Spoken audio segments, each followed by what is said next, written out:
হইলেও ভালো আছি, তোদের মতো ফকিন্নি না। ফকিন্নি কেন বললাম জানেন? আসলে এত বড় সেলিব্রিটি হয়ে কি লাভ যদি নাপিতের কাছে এসে ভিক্ষা চাইতে হয়। যখন তিশাপুদের বাসায় ছিলাম তখন দেখা গেছে কিছু হইলে যে ভাই 100টা টাকা দেন তো, কিছু হইলে ভাই 100টা টাকা দেন তো, 200টা টাকা দেন তো, আমার কাছ থেকে চায়া চায়, নাপিতের কাছ থেকে চায়া চায় টাকা নিত। একবার বাইপেল গেছি, 100 টাকা দিয়ে প্যান কিনবো, ওই যে আমরা কক্সবাজার বেড়াইতে যাবো যে, মানে প্যান এই 100 টাকা নাই পকেটে প্যান কেনার জন্য, আমাকে বলতেছে ভাইয়া 100টা টাকা দেন তো। শুধু তাই না, গ্রামে যে আসছি, গ্রামে আসার পরও আমাকে ফোন দিয়ে বলতো যে ভাইয়া 500টা টাকা দেন তো। কিন্তু গ্রামে আসার পরে আমি আর 1 টাকাও দেই নাই। কেন দেই নাই জানেন? কারণ জানি যে ওই টাকা নিয়ে যদি আবার নেশাপানি করে কইরা আবার বউর লগে মারামারি করবো, পরে বউর হাতে জুতার বাড়ি খাইয়া পরে আবার লাইভে আইসা মানে ফেসবুকের পরিবেশটা নষ্ট করব। এই জন্য আমি আর টাকা টুকা দেই নাই, কারণ চলছি তো একটু হইলেও বুঝি। ঠিক আছে?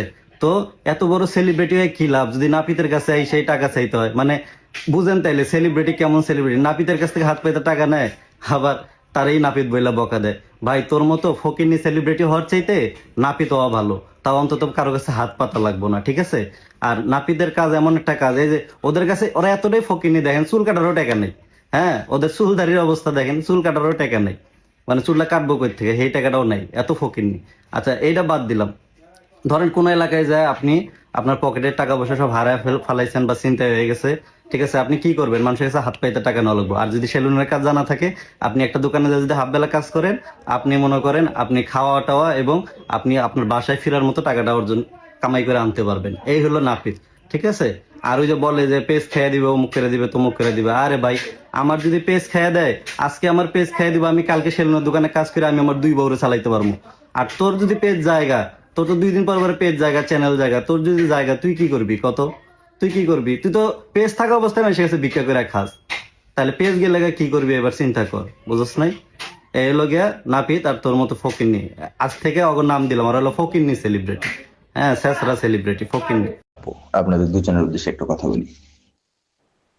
যদিও আমাদের এই প্যারা বা আমাদের এই ঝামেলা বা এই কাহিনী দেখার মতো সময় আপনাদের কাছে নাই আমি জানি, কিন্তু আপনারা দেখেন কারণ আপনারা আমাদের বা আমাদের ভালোবাসেন বা স্নেহ করেন। হ্যাঁ, এর জন্য হয়তো আমরা যা করি,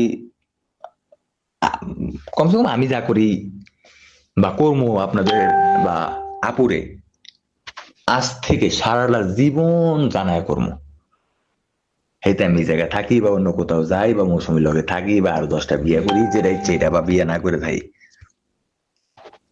এখন কথা হলো, আহ এই এতদিন যে গেছে, তখন আমার না ওই যে মৌসুমী যখন আমার খারাপ ব্যবহার করতো, তখন আমার কষ্ট লাগতো অনেক। ও যখন আমার থেকে যেত আমার অনেক কষ্ট লাগতো। হ্যাঁ,